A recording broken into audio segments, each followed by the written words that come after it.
Welcome to the Business of Hearing podcast, the #1 marketing and practice growth podcast for high-performing private practice hearing care leaders. It's Friday, and this is my end-of-week roundup of what's top of mind after 7 days of helping some of the world's best private practices to attract high-quality patients, fight the evil forces of manufacturer-owned chains, and be impossible to compete with. My name's Ollie Luke. Pull up a chair, pour yourself a drink, and let's have a chat. Chelsea, what you've achieved and experienced in such a short amount of time is incredible. And there's so much we could dive into around MVP, but I know there's so much more and such a vast family history and your career's been so diverse. Give us a little bit of that context in terms of the story that brings you to today. Yeah, sure. Well, first of all, thanks so much for having me, Ollie. I'm really happy to be here with you. Yeah, so we do have a bit of a unique family history in the hearing care industry. So MVP it was co-founded by me and my two brothers, Will and Lee Dials, and we are actually the 5th generation in our family to be involved in the hearing care industry, which is a legacy we are all very proud to carry on. Our parents are private practice audiologists, both still working to this day. Wow. Our grandfather was a private practice owner in Ohio, and his practice is still there under new ownership after his passing. And then we had a great grandfather who worked for one of the hearing aid manufacturers, and a great great grandmother who worked in a hearing care clinic in Montana in the 1930s. So as far as we know, we are the longest running family in the hearing care industry in the United States. I suppose we could get proved wrong, but we haven't yet. So yeah, it's very cool to be involved, to be working with your family and then also doing something that's just been in your family DNA for so long. Incredible. And what's the plan with your kids? Like, because Yeah, there so needs to be a 6th generation, right? This is a legacy that's too good to let go. So yeah, I suppose how are they feeling about this, and where's their head at, depending on the age? we sure hope so. So between my brothers and I, there are 8 grandchildren. So I think we've got a decent, or grandchildren, of my parents. We've got a decent shot that at least one will be involved in the business. I think, somewhat like my brothers and I grew up in hearing care practices, our kids are growing up in the practices and in our other businesses as well. So, I mean, it's actually sort of cute. My 10-year-old will just pop into the kitchen in the evening and say, "How's MVP doing today?" Or, just make conversation about it, which is so cute. So yeah, I think, it's certainly a hope and a dream for us that one or more or all of our children will end up in the family business. I think there will be no pressure to do that. I also think, one thing that our parents certainly encouraged and supported was us going out and, of course, getting an education, but exploring other industries and types of work before we came back into the family business. It wasn't like a hard and fast requirement. It sort of happened organically, but I spent some time, working in other medical device, industries, a little bit even in human resources, and then ended up kind of back in the industry working for one of the manufacturers. And then one of my brothers worked for Gymboree, which was a children's clothing company that no longer operates under that name, but he worked in the headquarters in San Francisco and was in supply chain and operations. And so he learned a ton about just, general operations of a business, but also really learned how to understand the numbers behind a business and how to forecast and things like that. And then my youngest brother, Lee, also worked for a company in San Francisco that was a music distribution company. We joked he was like one of the only people in the world to ever figure out how to make money with a music degree. But what he learned there, kind of more importantly than music related things, was how to build and maintain really complex, large databases. And it's funny because if you look at the experiences that Will, Lee, and I all had when we first got out of college, before we came back into the industry and the family business, those pretty random seeming skill sets have coalesced into something that gave us the exact talents we needed to build MVP. And I don't think any of us could have ever drawn that up. I love that.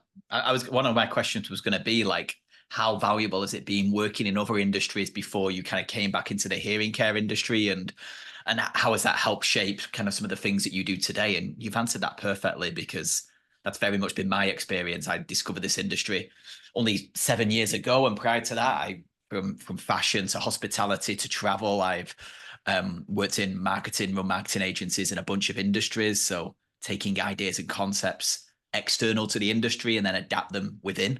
Feels like we've both got that in common of the superpower that seeing how other industries do things and stealing ideas and planting them in our industry is always Absolutely. I've found a ton of value in that. And then I think one of the fears we always have as a family and we try to check ourselves on is, if you work in your family business with your family and you also hang out with those people on the weekend, you can sort of become one way of thinking. And I think we've tried to stave that off a bit by constantly adding new, fresh talent to our organizations. Because as we hire people who have experience in other industries and simply just don't think exactly like us, it actually brings many new, exciting ideas, ways of approaching challenges, experiences people have had, software tools they've used, and it's been really fun to bring those in. And I think it's part of what's helped us continue to innovate. beautiful. And how is it having a family business, like working with your brothers? Like, because it's a dynamic, right? My wife works in our business, and sometimes it's great, sometimes it's not. How do you find kind of working with family?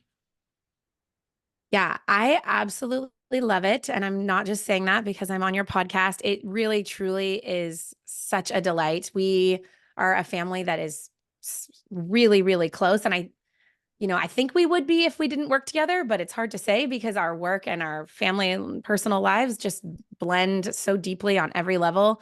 But we have so much fun with it. I mean, yeah, there's times we disagree, but I actually think that's good, right? We're Right. challenging each other. And I think it also has worked out nicely where we each sort of have an area of something we own or an area of expertise. And so if there's an idea that, comes up, we'll toss it around and this and that, but ultimately you defer to the person whose area of expertise that is. And it's nothing we've set up, in any kind of formal way. It just really happens naturally. And yeah, I think for me, the best part is just how fun it is. I mean, we spend a lot of our day laughing and enjoying what we do together. I will say, I think not all of our spouses love that we all work together because, again, when we're hanging out on the weekends, it's hard to not constantly get into business topics. I don't mind it, but I think sometimes we have to, intentionally put a bit of a lid on it and talk about other things, just not just hearing aids all the time. Yeah, absolutely. And so, My Vitals Pro, like, where did this come from? Where did this idea come from? Why are we at a stage now where so many practices use this, love this as a tool? Like, how's this journey happened over the past few years? Yeah, so it really was by accident. Not sure if I should shout that from the rooftops, but it's just simply true. So our family has a 7 location audiology practice based here in Northern California. And our practice has grown sort of steadily. We're not one of those people who are acquiring 10 new clinics a year, anything like that. So the original clinic's been in existence since 1959. Our family's owned it since the early 1980s. And since then, we've grown from that one single location, again, in a measured, calculated way to the 7 locations that we have today. And I think it was, a couple of years ago, we had acquired our 7th location. And what we found was that just our organization had grown to a size that was simply too complex to manage, in our heads or even using spreadsheets and reporting that was available on our OMS. And, we started tinkering around again because we kind of have a unique set of skills that, maybe most audiologists, hearing aid dispensers, practice owners have in terms of database development, software development, things like that. We said, there's got to be a better way than pulling spreadsheets every single day out of this system and trying to manipulate them to understand an increasingly complicated, challenging business. And so that was really the birth of MyVitalsPro. So we kind of started with an extremely basic UI that we had created. Again, you wouldn't even recognize it from the MVP that you see today. And I even remember the first night that we hooked up and we had a great beta client, right? Ourselves, our own practice with a ton of data. And so we got everything hooked up with the automated data processing. And I remember we woke up the next morning and this dashboard, this is extremely rudimentary, simple dashboard, had updated automatically through the prior business day. And we couldn't believe it because before we had done certain things, but it was always really manual. We're going to dump this data into here and then we're going to do that with it. And so I think it really hit us that morning, like, wow, there's really something powerful here that this happened while we slept. So that was really how MVP was born. And then, it's been constantly being improved upon literally daily, whether it's things that are, customer facing in the dashboard and the UI itself, new features, things like that, or on the back end in terms of making it, able to process data that much quicker or handle the calculations faster or integrations with new office management systems or whatever it might be. So, again, we never intended to create a product or even like a whole product category in hearing care. But I think just based on what we've seen over the last 2.5 years, there was a need for this. I think there was just a certain segment of practice owners in this space who were desperate for something like this and had tried to cobble together something on their own, or were using an off-the-shelf solution, or it was spending a ton of time pulling spreadsheets and trying to manipulate them to understand their business. And then we've also, encountered a lot of people who didn't realize they needed something like this. And then when they see it and they realize, just the peace of mind that can come from having ready instant access to analytics that explain their business to them. And the relief that comes from that has been really powerful as well. Yeah, it's I've seen the tool through like other practices' eyes. So some of our members that we work with, and part of our call on a monthly basis is like, oh, look where our numbers are at. This is working well. This isn't working well. It's just having that lens in on your business to have all the what would be super complex numbers presented to you in a way that gives you a beat and a pulse on the business. I think is so valuable for any business to know where their numbers are. And I don't think it's just our industry's problem. I think it's most business owners have a massive lack of understanding of their numbers. And this tool just perfectly presents it in a live, updated way. So a big fan of what you've created. And the one thing that I'm super fascinated about in this conversation, and how I think we can help the people who are listening to this that are private practice leaders from across the world, is you must have insights into like the big picture industry data. Like we do a thing every year with our members. We take all their websites, we put all the data together. We see where's traffic coming from? Is it mobile? Is it desktop? What's the age of the average website visitor? And we think we're super smart looking at this across our kind of 60 plus members. You get to see real picture data across hundreds and hundreds of practices across North America and the world, right? I'm so intrigued to see, like, what are you seeing right now? What are some of the key observations of where we're at as an industry? Yeah, it's a great question, Ollie. And honestly, something that's been an ancillary benefit to MVP that, again, because I just explained how it started as a solution for our little practice and has now grown to a daily solution for a lot of practices. There's this other benefit that it offers, which is, like you said, kind of real-time understanding of what's happening in this segment of the market. So not necessarily the hearing aid market overall, because the clinics, close to 1,000 clinics whose data are in MVP are private practices. So when you're looking at just that segment of the market, though, we've got quite a bit of data, again, that's updated every single day, that gives us some insight into what's happening in the market, which has been very cool. So yeah, I mean, there's a handful of things that we've noticed, especially lately, in looking at the data. So I think one thing that people are always really interested in understanding is what's happening with managed care, or, the TPA segment of the business. It's, I think in most people's eyes, the number one threat to private practice, and one of the key challenges that private practices have had to face, increasingly so over the last decade or so. So it's something that we really look at closely in MVP. And again, not only give individual practices the ability to understand what's happening with TPA in their business and their market, but now we're able to look at some trends more broadly across the data set. So, I mean, certainly this will be a shock to no one, but TPAs are a major problem for private practices. Again, there are exceptions. There are markets that are relatively insulated. There are practices that are fairly insulated. But when we look on the whole, they're problematic. And one of the ways we've looked at this is there's a feature in MVP called patient type, where we're able to break out hearing aid patients from non-hearing aid patients, and also different types of patients. And when you look at revenue per hour by patient type in MVP, the private pay to TPA revenue per hour by patient is typically 3 to 5x for a private pay patient versus a TPA patient. So I mean, I think we all kind of understand what that means, but it's like you have to work so much harder. You're so much busier to generate the same amount of revenue per hour. Now, of course, with TPA units, you don't have COGS. So there's certain things that are not equal between the two, but you still have your rent, you still have your payroll, you still have all those sorts of things. And so what that data point shows us is just, again, how much less profitable, generally speaking, those patient types are in the data set. One thing that's kind of interesting. Oh, yeah, go ahead. No, I was just going to say it's so interesting. Carry on. Sorry.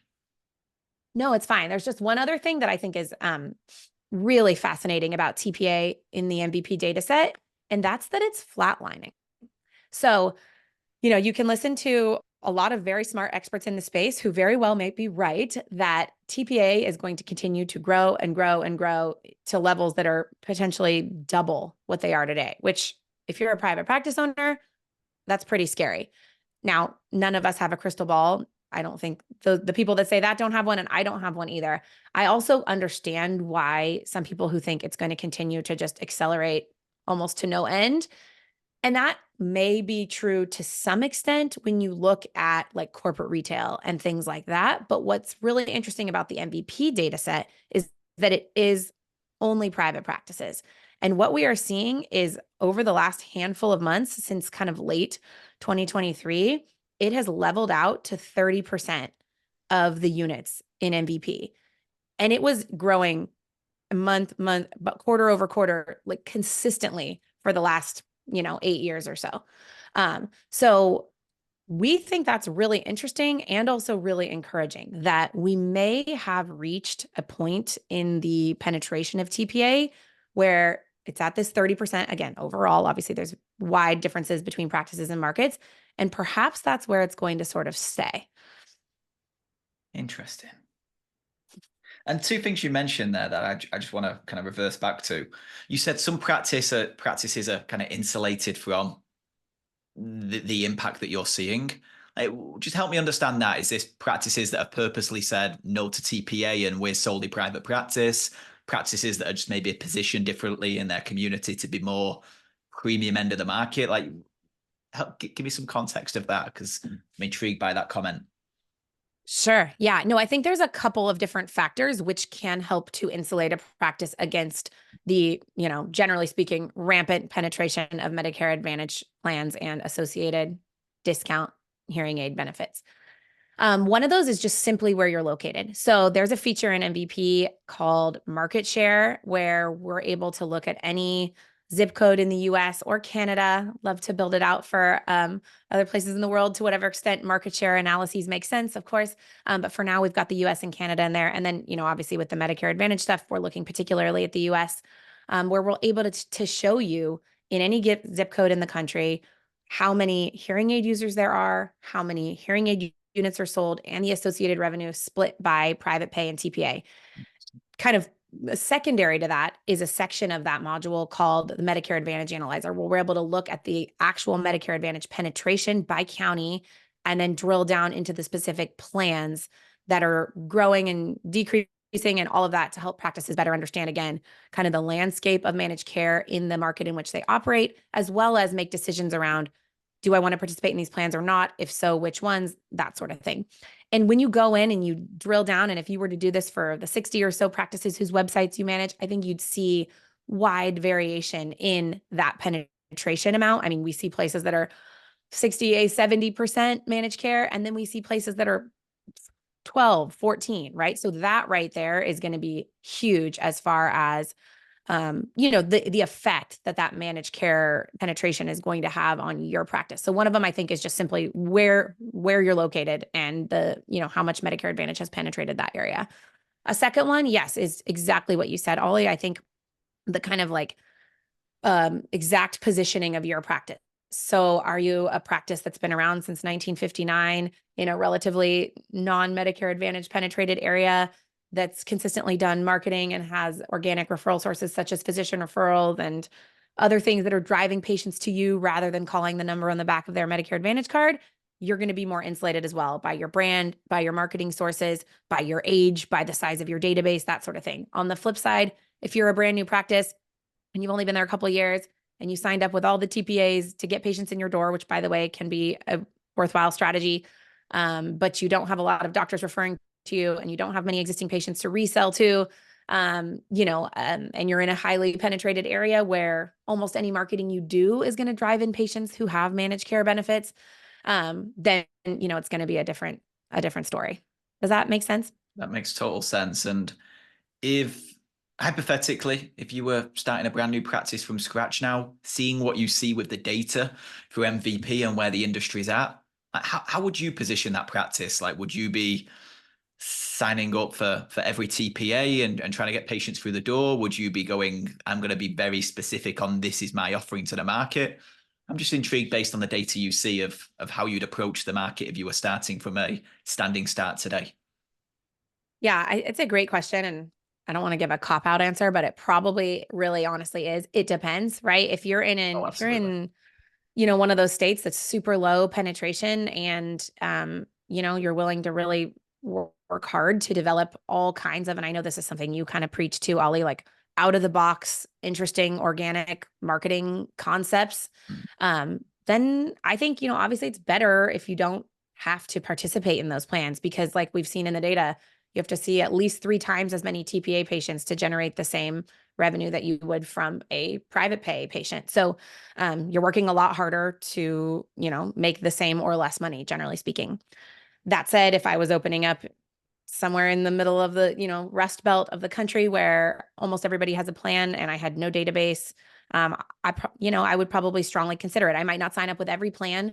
Again, using MVP, you can look at the Medicare Advantage Analyzer and understand which plans would be the most beneficial to participate in. And then as you grow, you can use MVP to analyze the effect that specific TPA payers are having on your practice. So we can look at average fee by TPA company and also things like average revenue generated by referral source and start to hone in on which elements of the business are, generating more of the revenue or profit and which are not. And then as you grow and have the luxury of divesting from certain TPA plans, I think it's a great idea to do so.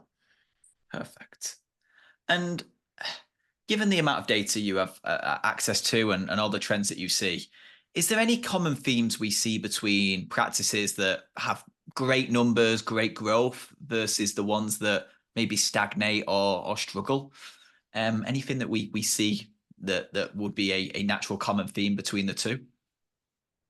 Yeah, I mean, that's a great question. So I think there are lots of different ways to have a successful practice. So we see practices in the data set that do almost no marketing, who sell only premium at an extremely high ASP, and they do really well. We also have practices who churn and burn all day with TPA and Medicaid and sell a lot of basic technology, and they do really well too. So I think it's hard to say that there's, one set way to be successful. I think there are a handful of Great. things that are, maybe goals to shoot for regardless of your business model. So, I mean, one thing we look at is that, like a healthy, for a relatively established practice. So say somebody who's 7 years old or older, you want to see that roughly 50% of your sales are coming from existing patients and roughly 50% are coming from new. I think a 40-60 or 60-40 split either direction is perfectly fine. But if you're a relatively established practice, you probably don't want to be relying on more than 60% to come from either one of those categories. So that's one thing that, again, I think kind of regardless of your business model, you want to make sure you're always generating new people through your door and interest in your practice. And then you always want to make sure you're doing a really good job of nurturing and upgrading your existing users. Beautiful. No, I completely agree with that. And that maybe leads on to my next question. You may have answered my next question, or there may be another point here. But if we look at like WTF of like where to focus, like based on what the data is telling us, the average practice owner right now, is there a specific area that they should be giving consideration to based on the trends and data we see across the industry, which may be advantageous for them? Yeah, certainly. I mean, there's a few things that kind of float to the top for me as things that I think are important for practices to consider and at least understand where they're at today and where they may want to go in the future. I mean, one thing we've talked about, so I won't linger on this point long, is the TPA conversation, right? So, I just think it's really important to have a strategy. So not to just kind of show up to work every day and look at what your schedule happens to have on it, right? That's extremely reactive, but whether you decide to go all in on TPA or to completely divest or somewhere in between, just to have a strategy with how you're going to generate new patients for your practice, how you're going to maintain the margins and profitability that you need, and ways that you can continue to offer the premium care and service that I think is important for private practices to continue to have to differentiate themselves. So I just think have a strategy with TPA that's based on data and understanding your market and your business. Another thing that I kind of just mentioned again that I will say is I think really important is to continue to develop organic sources of new patients. So, whether you're an enormous old, well-established practice or a new one, the percentage of your revenue that you spend on marketing is likely to vary quite a bit. But either way, either of those practices, I think, need to continuously spend on marketing. You just kind of have to be out there in order to keep that ratio I mentioned in check. And kind of the side point to that on the existing patient side is just, nurturing your database is critical. I think there's a lot of ways to use automation to do that in a very cost-effective, sustainable, efficient way that doesn't bog down your team and your clinics, but making sure that you have a real strong strategy in place for keeping in touch with, bringing back in, and ultimately upgrading your existing patients is critical. Yeah, absolutely. The relationship with the database, like wrapping your arms around them. And one thing we push is we position it as kind of close the gap between the professional relationship and the personal relationship. Came to you to solve a challenge they had. How do you build affinity to they become your super fans, referral partners, brand advocates in the community? And the database is such a goldmine when you get that right for the long-term value of the practice. Absolutely. I love that. And it also kind of plays into another thing I talk to a lot of practice owners about, which is just understanding what differentiates them in their market. So in pretty much every market where any of the practices that we talk to work, they have competition. Sometimes it's big box, sometimes it's corporate retail, sometimes it's a really nice private audiology practice down the road. And sometimes it's all of those. So understanding, what sets you apart, like why should a patient choose you, choose your team, choose your clinic, and then making sure that, you as the owner or manager understand that very deeply, that your team understands it and can communicate it, and that any kind of marketing or messaging that you're putting out there in your community has that shining through so that new patients, existing physicians, whoever it might be in your community, clearly understands who you are, what your practice is about, and why a patient should choose you. Absolutely. Absolutely. And how can people find out more about MVP, Chelsea? Yeah, so I suggest people check out our website, which is MyVitalsPro.com. We've got, videos and white papers and things like that on the website where if you'd like to learn a little bit more, we also have a button on that page that you can click to schedule a demo. There's so much that's there in MVP that I highly suggest scheduling a one-on-one demo. We do those over Zoom, takes about 30 minutes. We can show you all the features of the tool, answer questions, and just kind of show you the power that business intelligence in an audiology practice can provide. Absolutely. And I rarely endorse anything, but this is a tool that I think every practice should seriously consider, because to run a better business, you need to be a better business owner. And to be a better business owner, you need to have a very strong grasp of the key numbers that run through your business to make wise decisions and protect your future. And I think MVP gives the key numbers, displays them beautifully, makes them easy to understand, and has a great team behind it to help you understand and actually act off the back of the numbers. So yeah, absolutely recommend everybody goes and checks that out. Well, Chelsea, thank you so much for joining us. Appreciate all the wisdom, all the expertise, and the experience and wealth of data that you can kind of bubble down and give us in 25, 30 minutes.